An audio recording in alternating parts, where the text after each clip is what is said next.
Tell me briefly about yourself. Sir, I'm from Vijayawada district of Andhra Pradesh. I did my graduation in IIT Bombay. After that, I worked as a software engineer. I cleared civil services in the year 2022. I was in probation in Indian Defence Account Service. Currently, I'm an IPS officer, sir. Okay. Selected in which year? In 2024, sir. 24. Yes, sir. So you should be in training right now, right? No, sir, I am currently on UL. UL. Okay. I think in your batch, many candidates have taken UL, no? More than 40% of candidates. So why is there a trend that nobody wants anything other than IAS? IPS is a good job, right? Yes, sir, So why not only you, many are taking UL. Do you think we have to stop this, chance of taking UL once selected for civil services? No, sir, I don't think that UL should be stopped once at all. But there should be clear instructions with respect to the EOL that is being taken. Earlier, there used to be multiple EOLs being given. Now, only one EOL is being given to IPS officers. And also, with respect to EOL, why multiple people are taking is, sir, everyone should be allowed to pursue their service of choice. If people get into service of their choice, then they will perform better. After getting into IPS, people usually have much confidence. So, clearing IAS also requires better confidence, which can be ensured after selection. So taking a chance to get into service of their choice is should not be taken in a negative manner, sir. And if we get officers who are much willingly working in their service of choice, that would be much better for us in administration and also in policing. If people are given choice and they settle with IPS later on also, they will not have any regret that they didn't try. So that is also helpful as a person being in a service, sir. See, you are new OL. Okay, you will try IAS, let us say. But there are many candidates who are working in a specific service for more than 4 or 5 years, 6 years also. And then they are leaving their service, jumping into IAS, because of which the valuable resources spent on training them and their position, again we have to give to somebody else, which is difficult also. In fact, candidates like you in early stages, okay. But what about the later stages? I know many IPS officers who are writing UPSC again and again, and they leave service after 3-4 years. So, do you think such things shall be encouraged or no? Sir, I think I don't think we shouldn't discourage them, but there should be a cap that how many years that he should be allowed after getting into service. Because after getting into service, if the candidate has aspirations of higher service or any other service, if he is allowed to write again, he will pursue his choice. He will pursue a career of choice, but he is also wasting some of the time that should be given to the service. So I think this should be taken into consideration. And a cap is better, sir. Minimum number of attempts or maximum number of attempts can be put and restricted, sir, rather than completely eliminating this option. Okay. So, are you happy with the police service? I'm very happy with the police service. If you get some Nagaland, Manipur also, will be happy? Yes, sir, I will be very happy to serve this. Okay. Let us say you became IAS officer and you got Nagpur or Manipur or Nagaland. But in IPS, you would be getting your home cat, let us say. Then which one do you think you will be happy with? Sir, I would be joining the IAS in Nagaland or Manipur or whatever state that I would be allotted to, sir.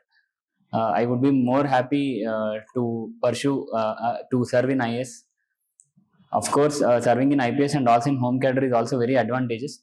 But I started my preparation of civil services thinking about getting into IAS, and my desire to work in the development sector and also the opportunities that IAS provides me in the career itself motivated me more. So I wanted to join in IAS only, sir. See, police is a state subject, right? So the rules and regulations, how a police should work, does it change from state to state? Yes, sir. The functioning of police, the rules can be made by the respective state governments. So the policing functioning of the police can change. Can you tell me differences between few states? The major contrasting things that you observed for IPS officers working in different states. Sir, I mean, many of the states have certain provisions of the tenure required for promotions of into IG or DIG for the superintendent of police, and also police being given placements in other sectors. States do have such certain regulations. I'm not specifically aware of which state has which kind of restrictions there, but Okay, if you have to put restrictions, let's say you are given a chance to change the rules of police based on states. Tell me some rules that you would change between, choose any two states of India and tell me how the rules of functioning of police should be different in those two states.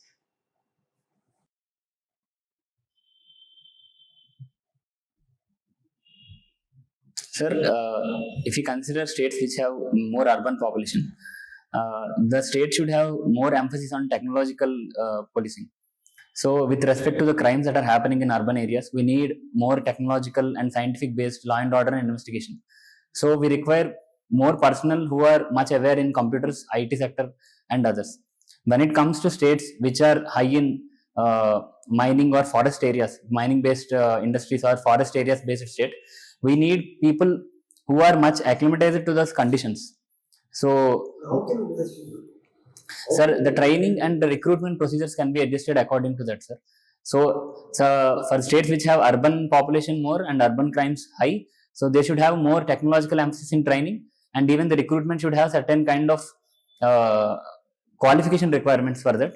And when it comes to states which are in forest, which are high in forest cover, or which have security reasons like left-wing extremism, they should have more training emphasis on terrains which are difficult to travel and difficult to sustain. Tell me which states have more forest cover in India as per the latest reports. 2023 forest report. Are you aware of that? Yes, sir. Aware of this. Yeah, tell me about that. Which state has highest forest cover? Sir, I'm not sure whether it is Madhya Pradesh or any other state. Madhya Pradesh, Assam, Maharashtra, these states have high forest cover. High forest cover? Okay. How Maharashtra high forest cover? Though being a very fast growing state, infrastructure wise, developmental wise. What may be the reasons for that? Sir, climatically it lies in the tropical region, sir. And also when it comes to the contiguous forests which are present in Madhya Pradesh or even Chhattisgarh, so in the bordering regions they have high forest cover. And the state is very huge, sir. Unlike there are very good urban centers like Pune and Mumbai, but the state is also very huge and it has high area which can sustain the forest cover. Okay. So, which states have you been to? I think you are from Andhra Pradesh and presently in Hyderabad, but tell me some states that you have been to. So I have been to Telangana, Maharashtra, and Delhi. Why you have been to Maharashtra? Sir, I graduated in Ministry of Technology, Bombay, sir. Okay, okay. In 4 years, I stayed in Mumbai. Okay. Tell me from your observation when you stayed in Mumbai, okay? Tell me the pace of development in Mumbai, how different is it compared to all other cities of India? Your observation.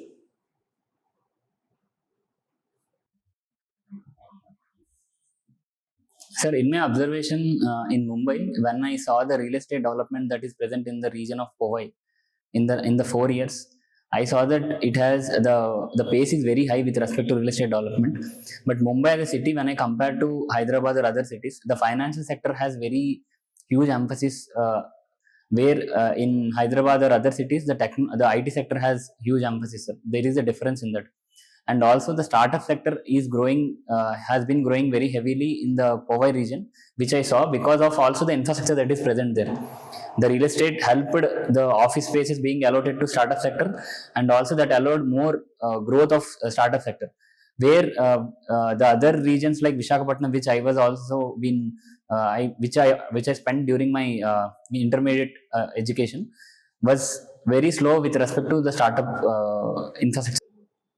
See, startups, why would startups be in a place like Mumbai where the cost of space is very high? You just now told me that infrastructure is supporting the space is supporting the startups. But how can support startups in Mumbai? The cost is very high. And any startup would love to reduce their expenses, no cost, no? Then how? I think it's contradictory what you're telling to me. No, sir, it's not contradictory because the service-based startups are being growing heavily in Mumbai, sir. Service-based startups mostly emphasize on the urban services delivery, like the food delivery or the housing-based support that is being provided to urban area people. So for these, they have to be present in urban area to be much available to the customers. And also Mumbai as a city has its advantages with respect to the financing availability to the startups, sir. The venture capitalists and all can be easily available in such cities. Okay, so availability of funds are more according to you, right? Okay, you mentioned about AI, right? So what is it exactly? Do you study about AI, or do you work on AI applications? What exactly do you do? Actually, I interned in one of the AI based startup, and from that I started reading about it whenever the time permits from me. So I have an interest with respect to AI based applications, and I'm very much willing to work in AI whenever I get an opportunity, even in administration or policing, wherever feasible, sir. See, when you say AI, these days ChatGPT is coming into the minds these days, okay? So who are the competitors for ChatGPT? So there is a Google bot called Gemini, and there is also Microsoft bot called Bing, and even there are many small scale bots are being available. For example, in agriculture sector, in India there is a bot called Kisan GPT, which is available for farmers. So there are multiple competitors. Where about Kisan GPT? Sir, a GPT is a generative pre-trained transformer, sir. A generative because it generates the text, pre-trained because it is trained based on the data that is being given, and transformer because it transforms the input that is being given as a prompt into the output, which is a function of multiple variables. Okay, continue. Yes. Okay, so why ChatGPT became so famous compared to the other competitors like Gemini? The first thing is ChatGPT has a very early advantage, sir, early mover advantage. And with respect to the technology that is being portrayed, it fascinated all sections of society, from youths to old age people. They started because the kind of prompt that is being given, the kind of input that is being given to ChatGPT is in a natural language, which is generally converse. So in that language, if you are getting effective information and we are getting exact answers or even approximately right answers to the questions that we are being asking, so that fascinated and created a lot of interest in the users, sir. And if you see, it also has multiple uses when it comes to generating an email for a business personnel, or even writing a code for a person who is working in an IT industry. So it's multi-sectoral use and it's ease of use, and even the kind of there are no instructions, even there are very less instructions to use a ChatGPT based bot. So Gemini also are almost similar, less instructions, different sectors, same kind of language, everything is same. In fact, Gemini has advantage of Google having more access to the data compared to the ChatGPT founders. Then what made Gemini not being able to compete with ChatGPT? So one is, as I mentioned, it is early more advantage. Okay, other than that,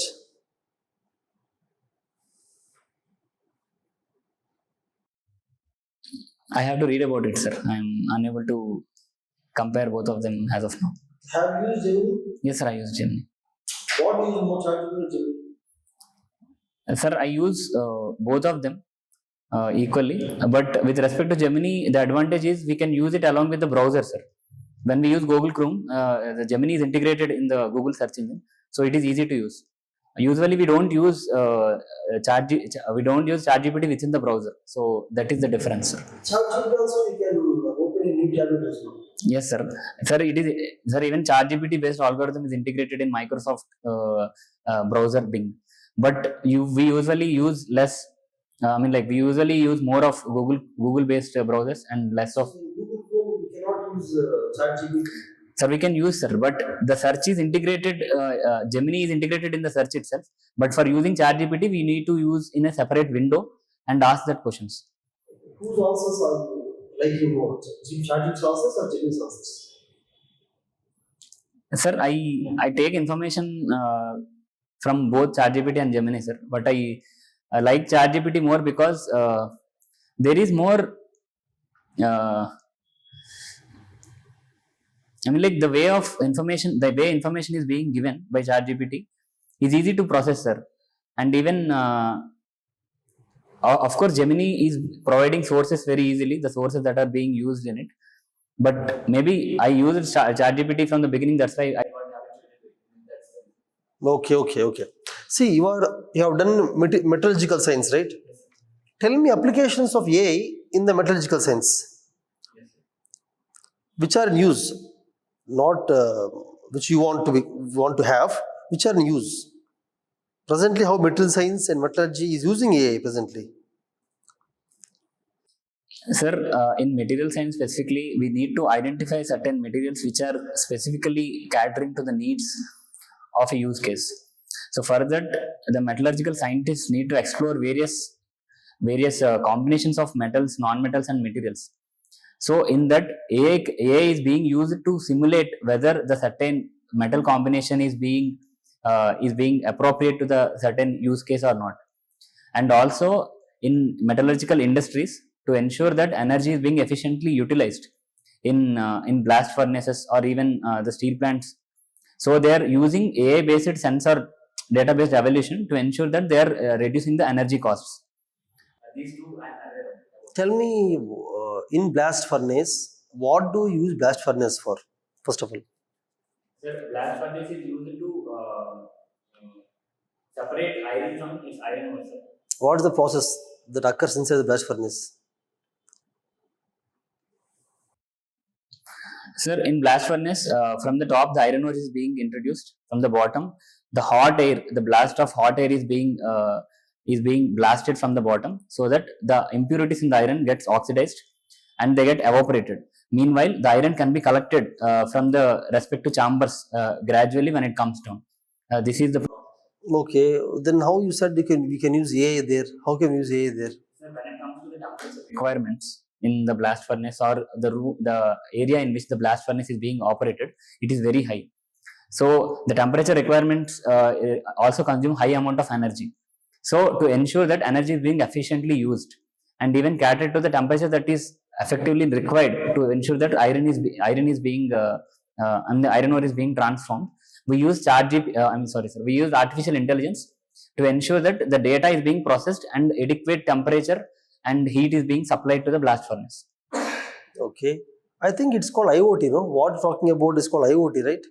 Yes, sir. IoT is also being used. It is a integrated interface where based on the sensors that are present, we take the information and the AI algorithm processes the information and gives respective inputs of what the temperature is should be maintained and the respective other parameters that should be maintained within the blast furnace in room. Okay, tell me the present status of the project on neural link.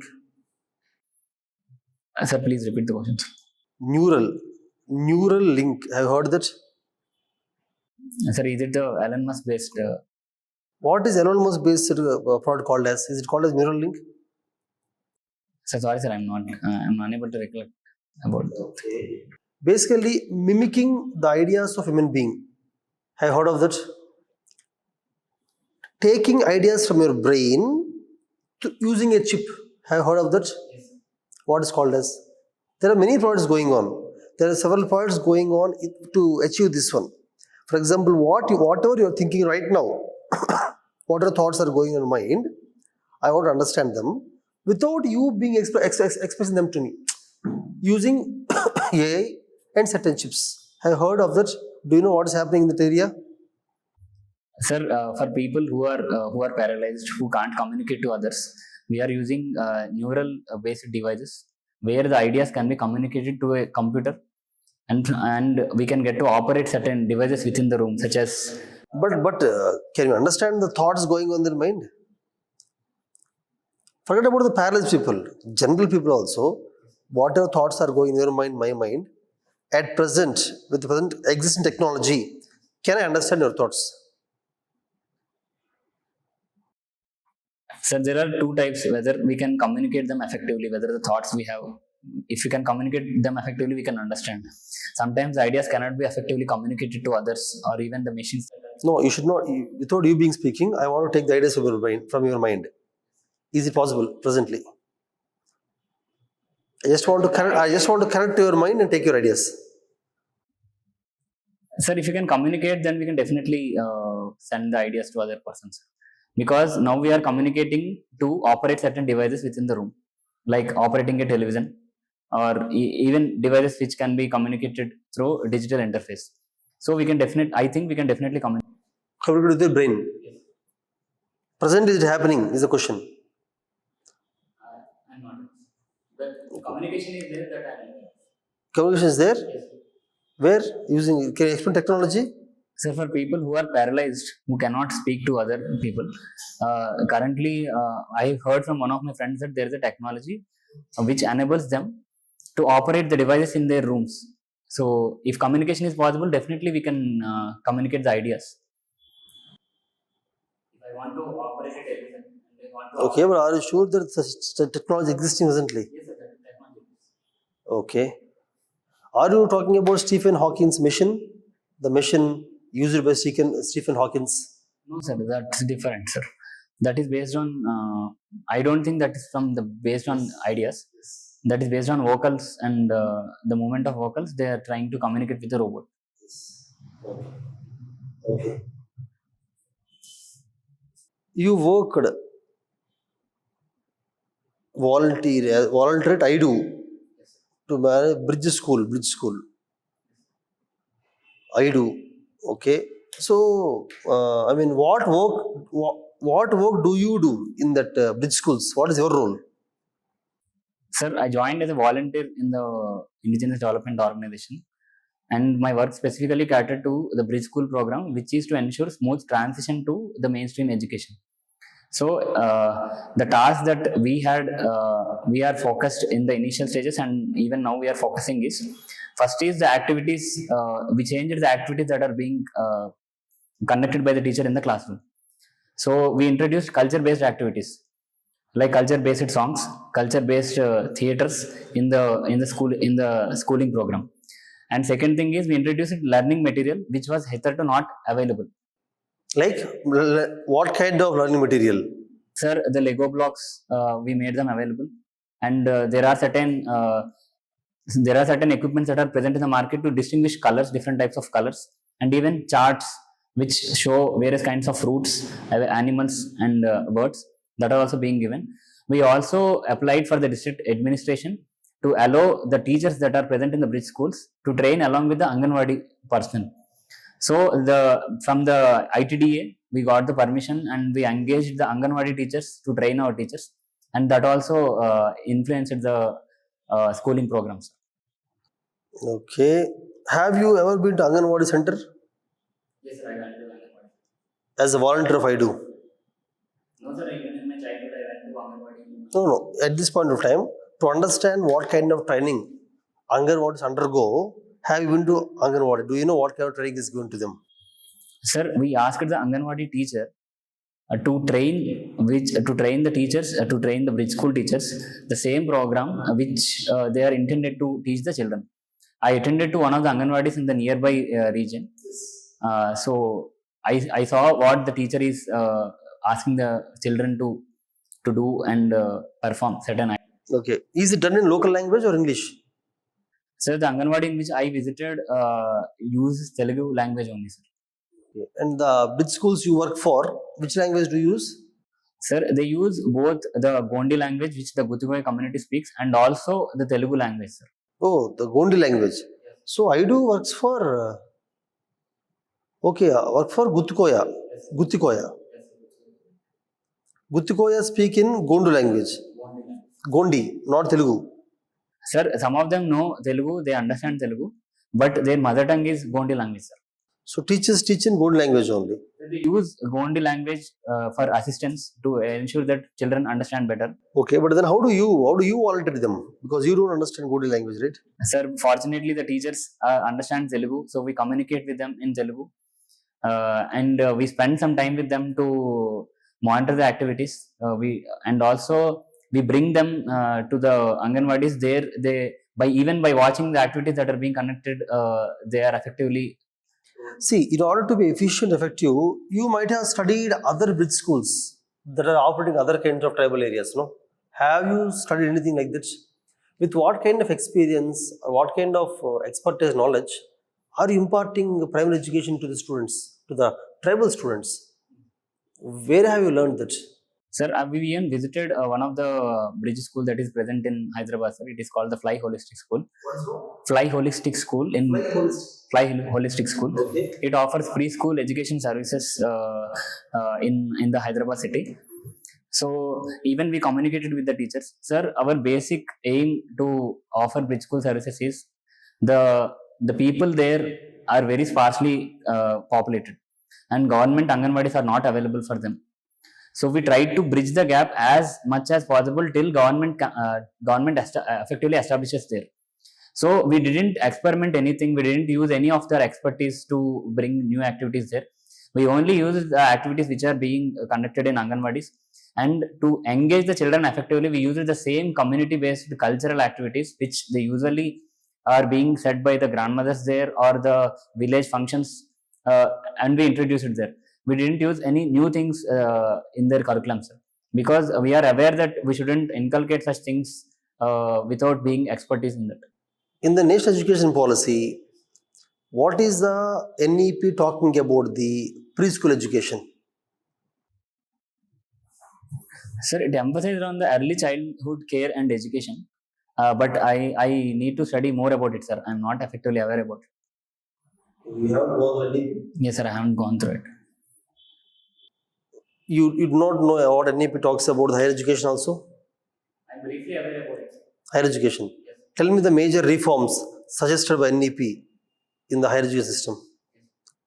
Sir, one is it is aspiring for a multidisciplinary form of education in higher education systems, and second is the academic bank of credit is being established to enable multiple entry and multiple exit in the higher education institutes of the country. It also emphasizes on the vocational and apprenticeship form of education to ensure effective industry and academia linkage. This is what I can recollect. Okay. Now coming back to your education volunteer. See, in IDU, you are working presently, no? In that area, other than Guttikoya, did you find any other tribal community? Sir, the other Koya tribes are also present in that area, sir. Some of them were even living in the mainstream villages, unlike the Guttikoyas who are living in the interior forest regions. How can you identify the difference between Guttikoyas and other Koya communities? Sir, one is the location in which they reside. The Guttikoyas, who are in Telangana, they reside in the interior forest regions. The connectivity is less, and the Koyas, which I even communicated to some of the Koyas who are even serving as the sarpanches in their villages. They are living in the villages nearby the urban area of Kottagudem, sir. To identify them, also their awareness of Telugu language is high in the Koya community. How is the relation of Guttikoya with the surrounding urban areas? Sir, they sometimes go to the nearby farms in the villages, and also to work as a daily laborers there. And some of them have the motorbikes which they travel to the urban areas and buy some of the resources that are required for them. So I see that their relation is mostly economical in nature, and based on transactions. Did they get the voting rights? Yes, sir, they have the voting rights. Okay. In that case, why don't you involve the government in training the students instead of NGO? Yes, sir. Sir, first thing is the NGO's main objective is to strengthen the government in the region of Kottagudem region. Sir, government work has very limited resources, and with respect to the population and the multiplicity of hamlets that are being present, there are nearly 130 hamlets of Guttikoya population, and each hamlet does not have more than 200 to 300 of population. So to cater to all of those needs, it is very difficult for government to establish Anganwadis. So, in meanwhile, being an organization of voluntary sector, IDU is ensuring the gap that government have in these regions, and probably government will take up the education in a much serious manner, and also by establishing other innovative methods such as mini Anganwadis to bridge the gaps. In the Lighter of Light campaign, low cost interior lighting, Tell me what other low cost interior lightings have you studied before working on this low cost interior lighting. Tell me other things that you studied, other same projects. Yes, sir. Sir, even the Lighter of Light project in which we took part of the campaign got upgraded, sir. It is also an interior lightning project. The project in which we worked catered only for the daytime lightning, but the program in Indonesia introduced a micro solar panel, which enabled it to store some of the energy in a small battery, and it enabled even nighttime lightning. And there is another solar based lightning that I came to know about, which is based on in total internal reflection, sir. It uses mirrors which are reflected into optical fibers, and through the optical fibers the sunlight is being uh, transformed to ground floors of the buildings. So there in daytime, just by using optical fibers which are connected to antennas which are present on the top of the buildings, normal buildings other than the slum based buildings that we worked, so they are being used to have free cost daytime lightning, sir. These two I am aware of. See, you're using the word slum, right? According to you, what is the meaning of slum exactly? Slum means? Sir, it's an informal habitation that is present in urban areas, and it has uh, very poor quality of basic services. First of all, are there base services before coming to the quality? Sir, the slum in which I visited in the Dharavi region of Mumbai, sir, the service is there. I mean, the electricity is. So government is recognizing them first of all, right? Yes, sir. Government is recognizing. Even government is trying to rehabilitate them inside to only like it happened in one of the slums in Delhi. So but the quality of basic services and even all the basic services are not completely available to them. The sanitation is very not very good where the slum in which I visited, and even the roads infrastructure is also not good, sir. Okay, tell me any major act or policy of government of Maharashtra to develop the slum areas or people living in slum areas. Sir, there is a Dharavi based project which is to ensure the rehabilitation of slum based people. The housing needs to be catered. Other than that, the Pradhan Mantri Awas Yojana urban is being utilized also for there is a component of slum based rehabilitation. So in Awas Yojana, do they construct houses in the slum areas? Sir, it's both inside to and also exide to, sir. Even there is a component of inside to rehabilitation in it. Okay. Any major act of government of Maharashtra regarding slums? Right now, I'm unable to recollect, sir. I should read more about it. Do you know what Brazil has done for development of people in the slum areas? No, sir, but the project of Lighter of Light actually it originated in Brazil only, sir. Even it has the interior lightning program issues in the slum areas. So one of the innovator of this concept, the Lighter of Light, he introduced this Lighter of Light concept in one of the slums, and Brazil government has effectively provided support in scaling of this project. So I'm not aware of other things that Brazil government have done, sir. Okay, so you're talking about the energy storage, right? You said that it will store energy. For storing energy, recently green hydrogen is becoming popular. Tell me, what is green hydrogen? Green hydrogen is hydrogen that we produce using renewable energy through the process of electrolysis, sir. In the process of electrolysis, we use electrolysis of water. Yes, sir. In electrolysis of water, we use renewable energy to generate to produce hydrogen. So the hydrogen that is produced is called green hydrogen. Where do you store the hydrogen? Out producing hydrogen, where do you store it? Sir, one thing is hydrogen can be liquefied and stored, and second thing is it can be transported and stored in large containers. So there are two types of storing, and there is other type of storage which is based on adsorption on metals, sir. Hydrogen is adsorbed on the metal surface and it is transported. These are the three that I am aware of, sir. And where do they use green hydrogen? What is the application of that? What is the application of the green hydrogen? Sir, one is it can be used for energy generation, sir, in fuel cells. And second thing is it can be used for green steel, sir. In green steel, we use green steel, sir. Green steel production. In green steel, we use usually coke is used for steel generation for reduction of iron-based impurities. Hydrogen can be used in place of that, and also in the manufacturing of ammonia-based fertilizers, green hydrogen is also used, sir. Can we use them in the transportation, in the vehicles? Yes, sir. In the hydrogen CNG and also hydrogen-based vehicles, also green hydrogen has its role, sir. What is blue hydrogen?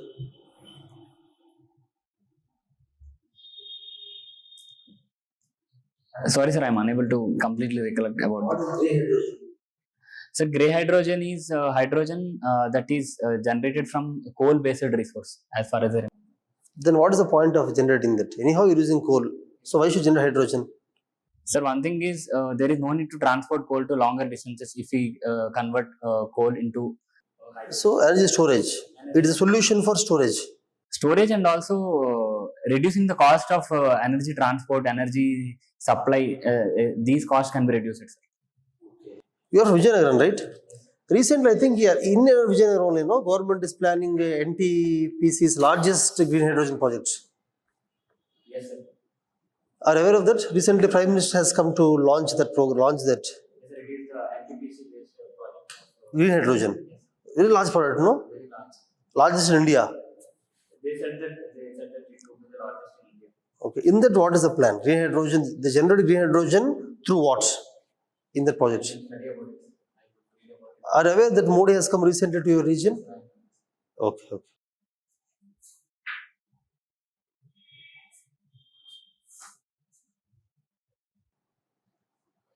IIT Bombay visit my neighbors.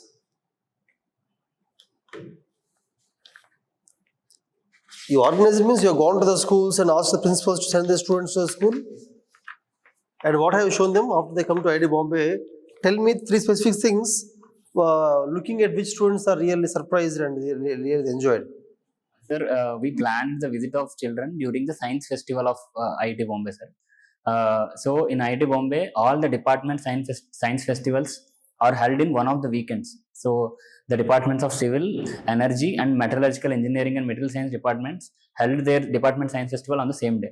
So we ensured that the children visit all these 3 departments. So one, they got to visit some of the experiments which are shown in metallurgical engineering and material science department, and also they got to meet with some of the professors that are in IITs. So we made an informal session of interaction between students and professors. But how does it help students? Sir, one thing is, I as a child didn't know how IIT infrastructure is, how IIT is. Yes. One of my friend visited in my second year of graduation. He told me that if I had known that this kind of infrastructure and this kind of opportunities that are available in IITs, I would be more. Basically, it is marketing to come into IITs, right? It's a kind of marketing. Sir, I see that it is an inspiration to innovate and get into science fields. But that's what. To inspire for innovation, what have you shown? Interact with professors and infrastructure. I don't think you'll inspire them to innovate something, right? No, sir, there are exhibition of science experiments that are being conducted during the science festivals. So we made children visit all the 3 departments science exhibitions. That's what. In that, tell me any one specific thing. Looking at which students are surprised or they really loved it. Any one aspect. Sir, in one of the material science exhibition, there is a experiment called walk on water. Okay. So in that, we fill the tub completely with water, and we add the water to some of the chemicals. So the chemicals will change the viscous property of the water, sir. Usually when we put our foot on the water very gently, the foot will go inside the water. But when we put the foot with some force, or we run on the water, our foot will not get inside and we can walk on the water. So this is what we have shown them. So we showed them that viscosity changes based on the chemical property when the chemical properties change. So you also tried running on the water? It did not fall into the water. The first time I fell. Okay, because it did not run fast. You shouldn't run. If you don't run fast, you will fall. Even if we bounce a ball normally it will sink and will come up. What are the chemicals you added on the day? Sir, I was unable to recollect, sir. Okay, no one tell me the exact chemical name, but which kind of chemicals actually increase the viscosity of water? They say that Newtonian fluids is the concept behind this in viscosity change with respect to fluids. Newtonian fluids, sir. Examples? I'm not. Miss, I mean, basically, how do they react to the water? What they do to the water? What are chemicals you add? How do they increase viscosity of the water? So the thing is, when we apply the force, the properties of the liquid change, like temperature and even the kinetic energy of molecules inside the water. So when we do it with force, No, I'm talking about chemicals.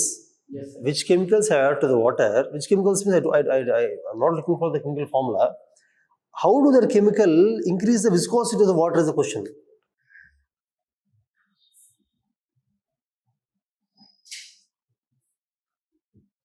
Sir, I need to read about it, sir. I am not able to recollect as of. Okay, but that is something the students are really surprised, right?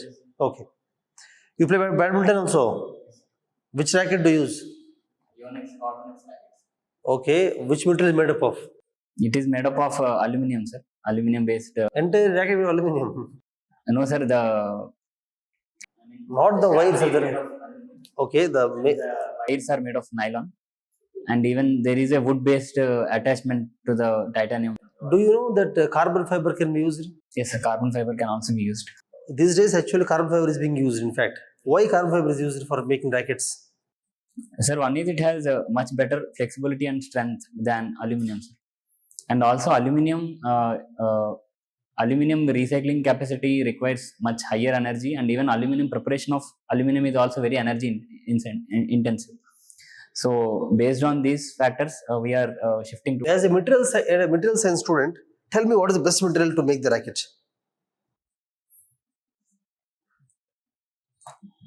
Sir, it depends on at what level the player is using. If in the beginning level, aluminum based racket can be used by the players. Gradually, they should move to carbon fiber based rackets, because one, it reduces the weight, and also it is more durable. So this is what I can. And in the badminton racket, you hit the racket to what? What do you use? Means which one do you use to, you using the racket, what do you hit in the badminton? So the shuttlecock is made up of I use the plastic based shuttlecocks. No, what is the best material? Sir, the plastic based shuttlecock, and other is the feather based shuttlecock, sir. For feathers, they use the feathers of some of the ducks that are being available in Indonesia. Yes. So all the feather based cocks across the world, they use the ducks from Indonesia only. As of now, they are using the duck based feathers, and there is also a significant amount of uproar from the animal rights organizations regarding this issue, sir. So what is the alternative?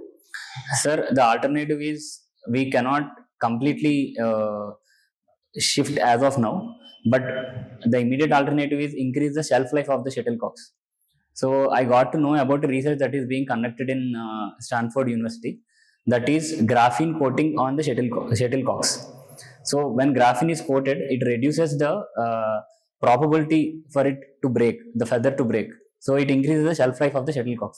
Gradually, we are experimenting on more materials where the shuttlecocks and the plastic based shuttlecocks behave similarly when it comes to the air based. Can you tell me the chemical structure of graphene? Yes, sir. It is similar to graphite, sir. It is a two-dimensional structure which is made of carbon atoms. Made up of? Carbon atoms, sir. What is the 2,3-dimethyl butane? 2,3-dimethyl butane. 2,3-dimethyl butane.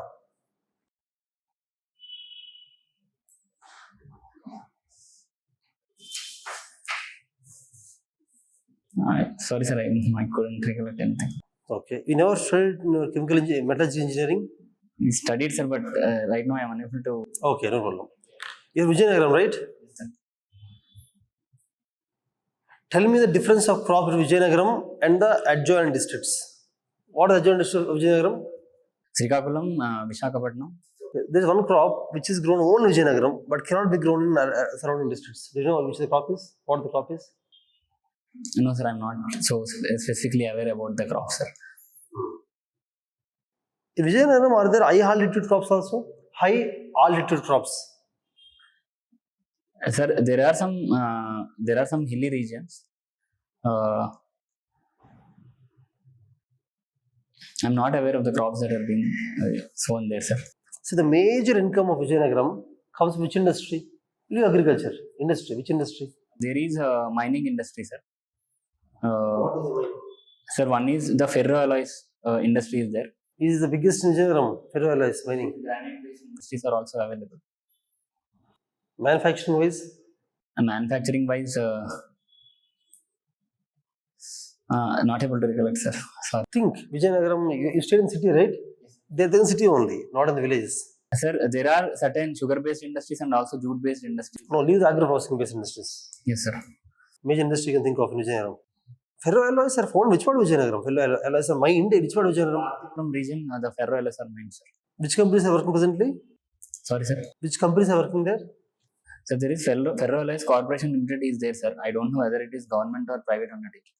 Is it the only company mining in Vijayanagaram? No, sir. There are other companies also, but I'm not aware of names. There are some restrictions, no, on mining in Vijayanagaram because of some certain organizations are fighting against it. Are you aware of that? Mining in some ways Vijayanagaram. Sir, regarding the pollution, regarding the pollution, mining is stopped there actually because of that. Are you aware of that? No, sir. I'm not aware, sir. Okay. You know what is happening in Sudan? Sudan, Africa. What is happening there? You know? No, sir. I'm not aware, sir. I need to read about it. It has been news from last few months. Something very big is happening. I haven't been effectively covering. Where is Sudan? In Africa, sir. Do you know what has happened in Sudan from last 10 years? Last 20 years? Sir, there have been rise of militancy, and there is an issue of crisis regarding the spread of the Sahara Desert also. So these two.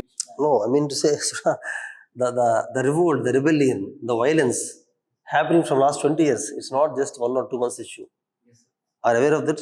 Yes, sir. I'm aware. What is the violence? Why is the violence for? Main reason behind the violence? No, sir. I'm not aware.